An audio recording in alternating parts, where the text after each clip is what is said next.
To innovate, you need to defy the present, because tomorrow is being created today. Devs are building it, and AI is empowering them. So, Augur has arrived. Are you ready for the ride? We understand code, we explain code, we document code. Yeah, we think code is hot, but that's another story. We smarten up software development, making complex simple. For devs to focus on the creative side of coding. For companies to accelerate go-to-market. That's Augur.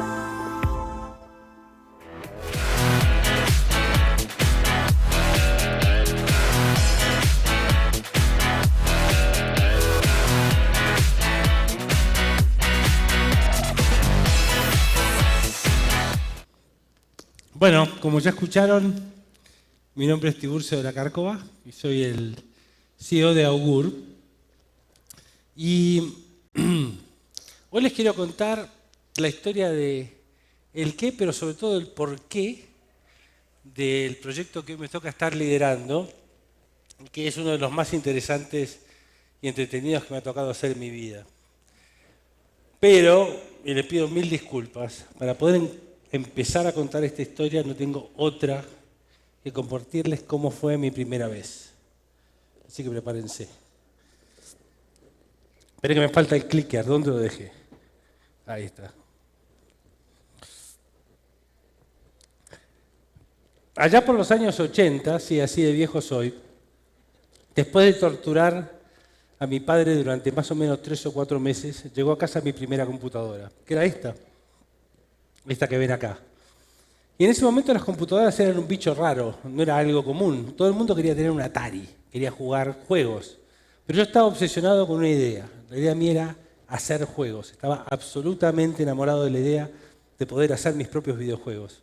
Y cuando llegó esa computadora y la saqué de la caja y la conecté a un televisor blanco y negro, de nuevo, miren la época, me salté como un maniático a tratar de estudiar y entender lo más rápidamente posible el lenguaje que venía expuesto de esa computadora, que era el lenguaje BASIC.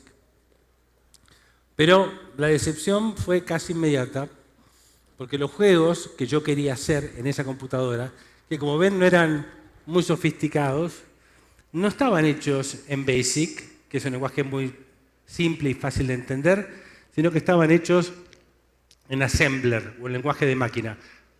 Un segundo, ¿cuántos de acá son ingenieros o developers? Bien, me van a entender. Y el lenguaje de máquina o el assembler es lo más parecido al lenguaje natural de una computadora. Es lo más cercano a programar directamente en bits, en ceros y unos. Está ahí abajo. Y el peor problema que uno tiene, que yo tenía en ese momento, es que esa computadora no venía con ningún manual para aprender a programar en assembler.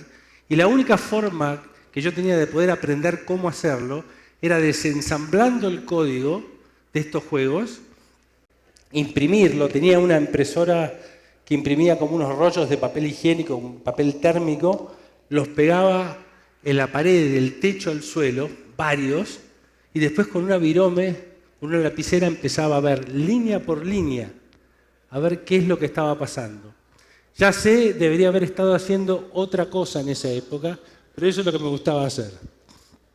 Iba línea por línea, diciendo esto va por acá, esta es una subrutina, esto es lo que hace esto.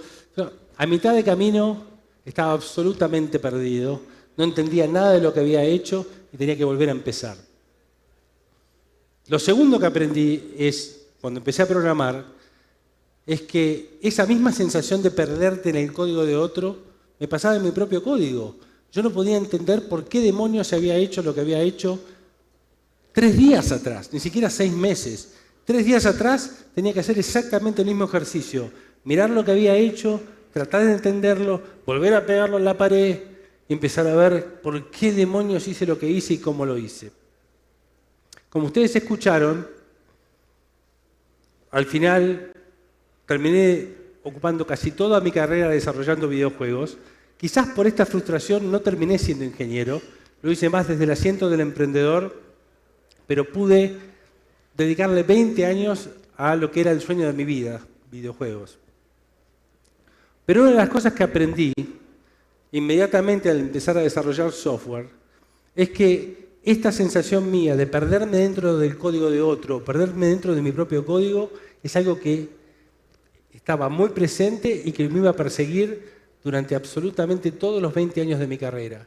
Trabajé con ingenieros brillantes, quizás con los mejores ingenieros que pude conocer en mi vida, y seguíamos sufriendo esto mismo. A mitad de camino, tratando de hacer todas las cosas bien, terminamos mareados dentro de nuestro propio código. Navegar, leer código no es intuitivo. Ahí hay expresión, hay sentimiento, hay un modelo lógico que viene de la cabeza de diferentes personas. Cuando uno lo empieza a combinar, es muy fácil perderse. Y como ustedes saben, el código siempre viene en dos sabores. Viene en el sabor bonito y lindo, y viene en código horrible e impresentable. Y la realidad es que muchas veces nos enfrentamos, a veces hecho por nosotros, a veces hecho por otros, a este código albóndiga que nadie puede entender. Ya sea porque tenemos una persona que trabaja como cowboy, ya sea porque tenemos mucha presión a la hora de poder hacer las cosas, ya sea por lo que sea, el albóndiga aparece siempre, muchas veces, en lo que estamos desarrollando. Y ustedes saben muy bien que leer código, cuando está bien hecho, es difícil, sigue siendo muy difícil y relativamente complejo, pero leer mal código es absolutamente imposible. Enfrentarse a un espagueti imposible de entender es quizás de las frustraciones más grandes que puede tener un ingeniero. Y ustedes me podrán decir, los que son ingenieros acá, que obviamente lo que yo estoy diciendo, si yo documento, si yo sigo los patrones de diseño, si yo uso los estilos de cada uno de los lenguajes, si hago las cosas entre comillas bien, yo puedo evitar esto. La realidad, y para todos los que son acá ya han trabajado muchos años en ingeniería, eso es medianamente imposible. Y muchas veces terminamos con un espagueti imposible de entender, y una de las cosas más horrorosas que nos puede pasar mientras estamos trabajando en un proyecto es que llegado el momento de tener a un mes o a 2 meses de lanzar un proyecto, viene alguien, nos toca la puerta y nos dice, bueno, esta cosa que andaba más o menos y que tenemos que hacer un refactoring, en realidad no hay que hacer un refactoring. Nadie la puede entender, nadie sabe ni cómo la hicimos o de dónde vino, y la tenemos que hacer de nuevo.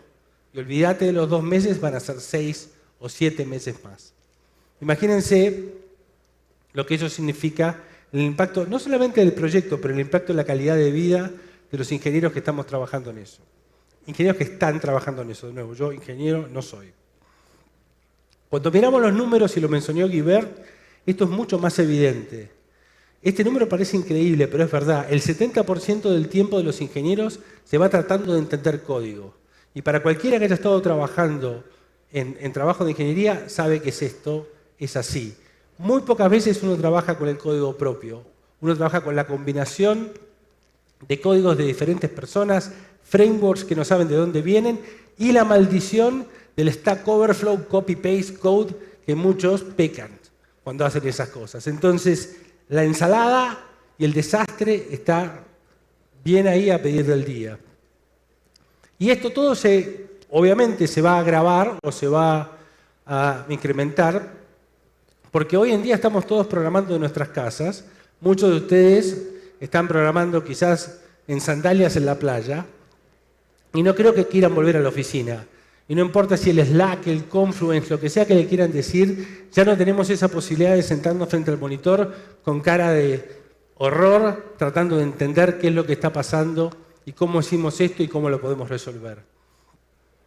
Y fíjense qué importante sería poder lograr encontrar una solución que pudiera revertir esa métrica y que pudiéramos pasar mucho más tiempo creando código, desarrollando código creativo, que tratando de resolver los problemas de la albóndiga o el espagueti. La pregunta es, bueno, ¿y cómo resolvemos esto? Y no estando el chapulín, el que nos puede ayudar es el sospechoso de siempre, la inteligencia artificial. Y ya sé que muchas veces la gente habla de AI y dice, bueno, la AI resuelve todo y es como que está muy hype ahora, acá citando como el metaverse, los NFTs, AI, uno trata de mezclar todo. Pero la realidad, y es muy concreto, que en los últimos 10 años la evolución sobre todo de lo que es el deep learning y los neural networks han hecho que básicamente las redes neuronales estén alrededor nuestro, hayan de alguna manera entrado en nuestras vidas casi sin darnos cuenta y las estén transformando. Y voy a dar ejemplos simples. Cuando buscamos una imagen hoy, la buscamos simplemente escribiendo lo que queremos que aparezca. Eso no es magia. En esta imagen, por ejemplo, busco imágenes propias mías, de yo en un barco, y ven el resultado. ¿Quién le dijo a ese software que estoy usando que estoy en un barco? Fíjense, no se ve muy claramente que es un barco. Ustedes sí, como humanos sí, pero imaginen una computadora detectando que eso es un barco y que ese estúpido que está arriba del mástil soy yo. Eso todo, detrás de eso hay un neural network. Y detrás de todos esos aparatos a los que les hablamos y que nos contestan y que nos dicen cosas generalmente medianamente inteligentes, hay neural networks. Y detrás de las cosas absurdas y locas que vemos, cómo podemos crear seres humanos virtuales o falsos que nadie puede distinguir entre si son de verdad o si son de mentira, detrás de eso que hay neural networks. Y lo más importante y lo más impresionante, y esto es lo que vivo yo casi todos los días, yo vivo en Palo Alto, en California, y a veces me toca manejar de un lado a otro de la bahía. Y hoy me puedo subir al auto y puedo ir por las calles donde vivo, subirme en autopista, cruzar toda una ciudad demente, cruzar un puente con tráfico, llegar a donde quiero llegar y estar vivo. Y lo hice sin casi tocar el volante. Para cualquiera que haya pasado esa experiencia, por lo menos para mí la primera vez, fue realmente como sentirme en el futuro. Y estamos recién viendo lo que puede llegar a ser la evolución de esta tecnología. Todo eso, todo lo que hay detrás, son estos deep learning y neural networks. Ahora, lo importante de esta charla, y donde me quiero concentrar, es en la evolución y la explosión en el procesamiento del lenguaje natural. El procesamiento del lenguaje natural básicamente es la habilidad que tiene una computadora de poder entender y comprender nuestro lenguaje natural, ya sea hablado, como hacemos con Alexa o con Google, o escrito, y respondernos naturalmente, como esperaríamos que una persona nos responda. Este campo es uno de los que más ha crecido en los últimos, diría 10, pero diría 5 años.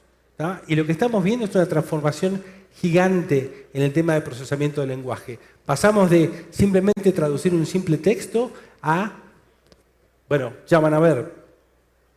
Todo esto tiene un largo camino. Esta tecnología viene desde los años 50, no es nueva, pero es desde los últimos años, específicamente desde el 2017, con la introducción de esta arquitectura o modelo de Transformers, que no pienso explicar porque no tengo la menor idea cómo hacerlo en 2 minutos, pero específicamente este modelo, que es el que empezó a alimentar a los modelos más grandes de Natural Language, el de Google y después el de OpenAI, desde que llamamos BERT, GPT-3 o GPT. No sé cuántos de ustedes están familiarizados con estos modelos de lenguaje. Generaron una revolución increíble en lo que pueden hacer. Para que se den una idea, no solamente la innovación estuvo desde el punto de vista de la innovación en la arquitectura de estas redes, pero en la cantidad de datos. Para que se den este BERT, que fue uno de los primeros modelos que usó esta arquitectura de Transformers, tenía 340 parámetros. GPT-2, ya ven, un poquito más grande. Y GPT-3, 175 billones de parámetros. Para que se den una idea, ¿qué es eso? ¿Qué son 175 billones de parámetros? La foto del cerebro la pongo porque me gusta, ¿tá? Me parece linda. Pero lo importante es ver lo que no se ven, lo que no están viendo ahí abajo, es de dónde salió toda esa data. Básicamente en este modelo está cargado todo lo que puedan imaginarse de la Internet. Hay todos los documentos, todo lo que nosotros conocemos, todo lo que nosotros vimos, creamos y tenemos dentro de Internet, está cargado dentro del modelo. La Wikipedia, libros, y lo que es el Common Crawl, que básicamente es toda la Internet crawleada, está dentro de este modelo. Y lo que sucedió cuando hicimos esto es prácticamente magia, porque empezamos a ver que estos modelos se empezaban a comportar de una manera muy distinta. Los modelos anteriores estaban preentrenados con datos, pero necesitaban un fine-tuning para realizar ciertas operaciones de texto complicadas. A partir del GPT-3 pasamos a modelos que son casi zero shot o few shots. ¿Qué significa eso? Que yo puedo decirle al modelo, darle un set de datos, darle una serie de instrucciones de lo que quiero, y el modelo casi por arte de magia lo resuelve. Es decir, yo le puedo decir, escribí un poema en el estilo de tal o cual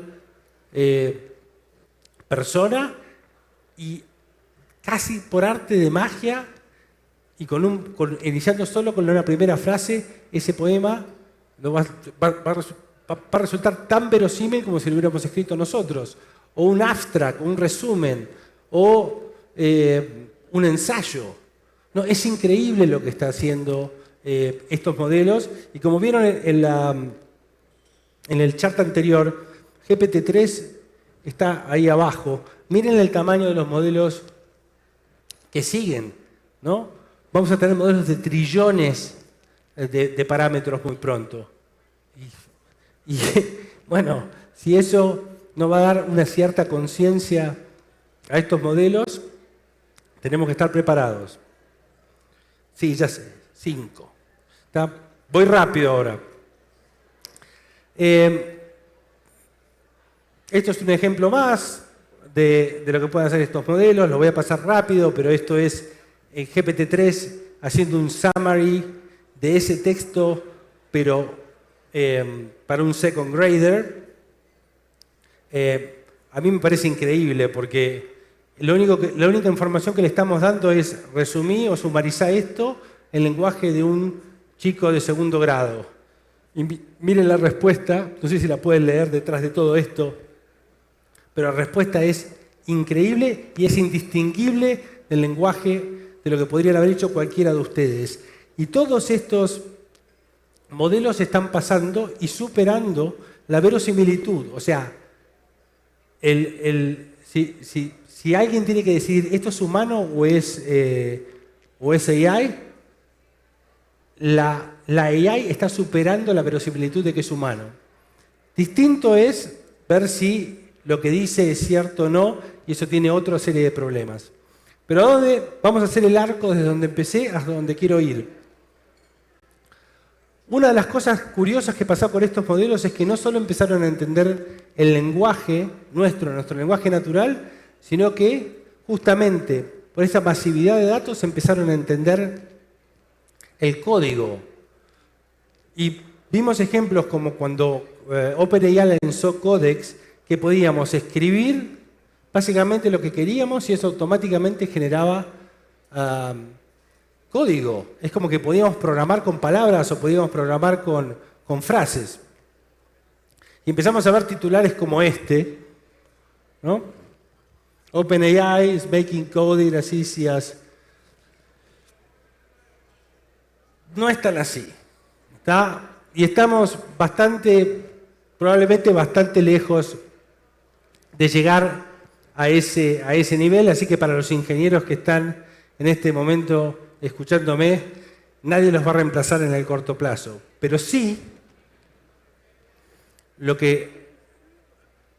toda esta parte de entendimiento semántico de código, toda esta parte de poder comprender y entender ese lenguaje natural que yo les contaba de las máquinas y nuestro lenguaje natural y combinarlo, está abriendo la puerta a solucionar ese problema que tanto arrastré durante 20 años.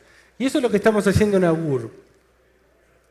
Esta foto la pongo porque me gusta. ¿Está? Lo que estamos haciendo en Augur, en resumen, es muy simple. Estamos creando una versión de Google Maps para desarrolladores, para que nunca te pierdas, para que nunca sientas que estás perdido en ese espagueti, en ese mar de código que no podés entender y que puedas pasar mucho menos tiempo comprendiendo y tratando de entender qué hizo el otro y mucho más tiempo creando el código, haciendo lo que tenés que hacer. Estamos en una etapa de prototipo, estamos casi a punto de lanzar nuestra primera versión del producto. Pueden probarla acá en el boot que armamos. Un par de slides más. Acá pueden ver algunos ejemplos de lo que hace. De nuevo está medio tapado con la batería y todo esto, pero ustedes pueden ver ahí la función, el código y lo que podemos generar. Y todo esto está generado por AI, casi sin entrenamiento. Desde la descripción línea por línea de lo que dice la función. Acuérdense de yo escribiendo en la pared línea por línea, tratando de entender qué es lo que estaba pasando. Desde una documentación del código formal, es decir, lo que normalmente pondríamos ahí como la documentación formal del código, e incluso una explicación de alto nivel, una explicación semántica de ese código en nuestro lenguaje. Y eso nos abre la puerta para una segunda funcionalidad. Rápido. Que es la capacidad de buscar semánticamente. Es decir, usando nuestro lenguaje natural, la forma en la que hablamos todos los días, poder preguntarle al source code ¿dónde demonios está esto? ¿Y por qué demonios lo hicimos así? Y eso, imagínense, lo que puede llegar a ayudar a resolver este problema que yo les expliqué. Y esto es solo el comienzo. Esto es solo el comienzo de muchas cosas que vamos a ver y que vamos a sentir que nos están cambiando. No solo a los ingenieros, obviamente yo tengo interés en que esto suceda, pero en general, como vieron, a todos nosotros. Si nosotros tenemos suerte y hacemos las cosas bien, lo que vamos a poder hacer es que ese ingeniero que yo no fui, pero sí esos ingenieros con los que yo trabajé, puedan pasar mucho más tiempo, en vez de estar rompiéndose la cabeza tratando de resolver, entender, arreglar código que no entienden, usando más la cabeza para crear. Y eso creo que nos va a dar 1.000.000 de oportunidades más de ver productos mejores y más innovadores. Esto también lo pongo porque me gusta. Y vamos al gracias.